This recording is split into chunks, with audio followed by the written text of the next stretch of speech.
Hello everyone, welcome to Online Help Guide. Today in this video, I'm going to show you how to log into Grindr account. So without any further ado, let's get started. First of all, open Grindr application. Now, in order to log into your Grindr account, you can either use your email address or phone number associated with your account, or you can also use your Facebook or Google account. In my case, I had used my Facebook account while creating an account, so I'll click on Facebook option.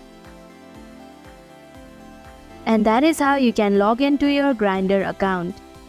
Thank you for watching Online Help Guide. Hope this video was helpful.